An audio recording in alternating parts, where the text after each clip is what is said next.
Magmamarcha na ngayong darating na Abril sa kursong BS Marine Engineering sina Romel at Leo ng Mariners Polytechnic College Foundation sa bayan ng Canaaman. Kaya naman hindi nila pinalampas ang local recruitment activities sa kanilang campus kung saan alok ang multiple jobs katuwang ang isang automotive heavy industry at Kamsur Peso. Ayon sa kanila, malaking tulong umano ang programang ito upang magkaroon sila ng oportunidad para makapaghanap agad ng trabaho pagkatapos nilang mag-aral. So hopefully matanggap kami kasi syempre opportunity yan eh.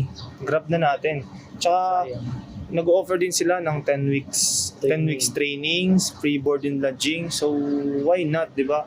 Lalong-lalo na kaming mga fresh graduates where we don't have enough experience when it comes to technical. Kumbaga, napakalaking tulong nito. Lalong-lalo na syempre, hindi naman natin maalam kung ano ba yung mga mangyayari in the future, So maybe kung sakali makapasok, it's either magko-continue kami dito, it's up to their offers, or maybe balik sa profession namin.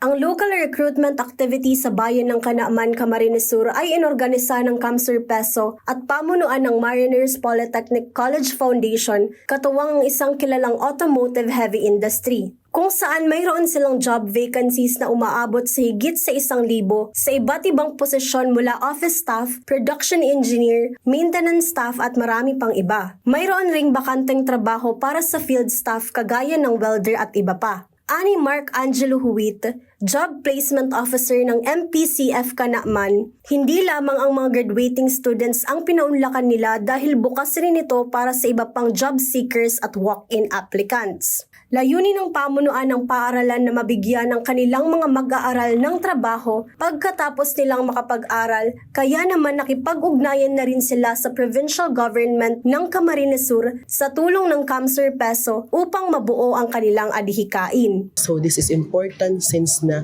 our school po, we enrollment to employment. So pagpasok po dito sa school, kinikater po namin sila. And then, hindi lang po dyan nag-stop. Employment din po yung po namin. Kasi po as per sa Marina, sa CHED, so we are required po na mapadeploy po sila sa mga shipping companies and then yan makapag po silang employment. So we coordinated naman po sa Peso Canaaman, Kamsur Peso na mag-coordinate, maghanap po ng mga applicants because this is open po sa public.